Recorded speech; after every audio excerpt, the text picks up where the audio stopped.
नमस्कार मित्रांनो, स्वागत आहे आपल्या लक्षवेधी ज्ञान यूट्यूब चॅनलवरती. आपल्या चॅनलवरती आपण सरकारच्या विविध योजनांचा परिचय करून घेत असतो आणि त्या योजना शेतकऱ्यांच्या संदर्भामध्ये असतात. दिव्यांग व्यक्ती असतील, महिला असतील, बेरोजगार तरुण असतील, महिला बचत गट असतील, या सर्व लोकांच्या संदर्भामध्ये विविध अशा योजनांचा परिचय आपण आपल्या यूट्यूब चॅनलच्या माध्यमातून देत असतो. त्याचप्रमाणे आज या ठिकाणी 2026 मध्ये महिला बचत गटांसाठी महाराष्ट्र शासनानं आणि केंद्र शासनानं नेमकं काय दिलेलं आहे आणि कोणकोणत्या योजना या बचत गटांना लागू करण्यात आलेल्या आहे याची संपूर्ण माहिती आपण या व्हिडिओच्या माध्यमातून पाहणार आहोत.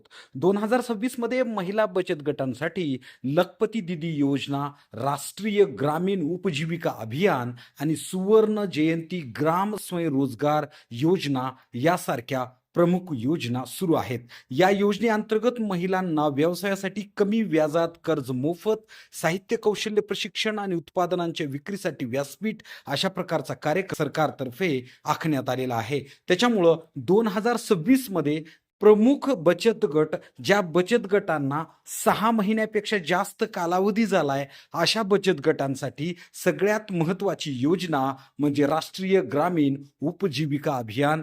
या ग्रामीण महिलांना गट स्थापन करून बँक लिंकेज आणि फिरत्या निधीद्वारे अर्थसहाय्य पुरवण्याच्या दृष्टीनं राष्ट्रीय ग्रामीण उपजीविका अभियान राबवलं जाणार आहे. त्याचबरोबर महिला स्वयंसिद्धी व्याज परतावा योजना, ज्या महिलांचा बचत गट इतर मागास प्रवर्गातील महिलांचा आहे अशा बचत गटांना बँकेकडून घेतलेल्या कर्जावर व्याज परतावा योजना जाहीर केलेली आहे. याचा अर्थ असा की तुम्ही जर 2 लाख रुपयाचं कर्ज घेतला असेल आणि बँकेचं 50,000 कर्ज झालेलं असेल आणि तुम्ही बँकेची नियमित परतफेड करणारे ग्राहक असाल तर त्यावेळेस तुम्हाला व्याजामध्ये शासनातर्फे सूट दिली जाणार आहे.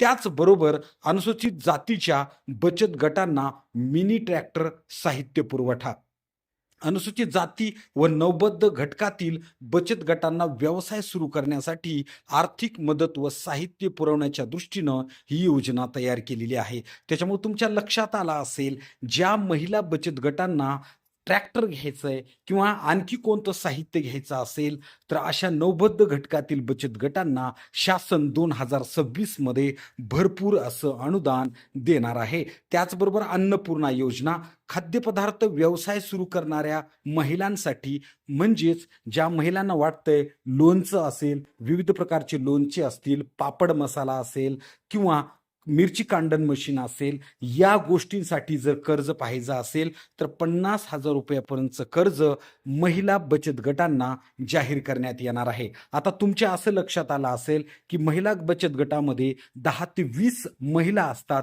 नेमकं कोणत्या महिलांना हे साहित्य मिळणार, हा जर तुमच्या मनात संभ्रम असेल तर गटातील प्रत्येक महिलांना या योजनेअंतर्गत साहित्य भेटणार आहे.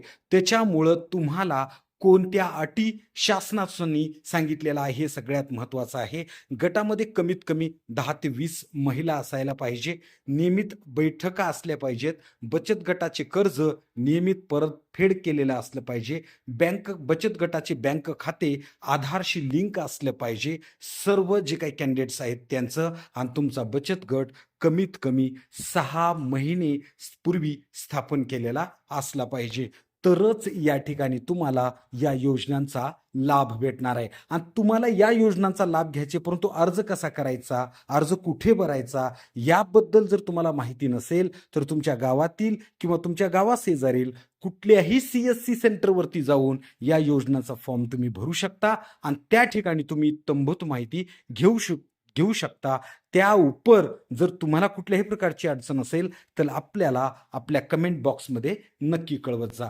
आता या योजनांचा लाभ कसा घेणार तर ग्रामपंचायत किंवा जिल्हा ग्रामीण विकास यंत्रणा या कार्यालयाशी संपर्क साधा.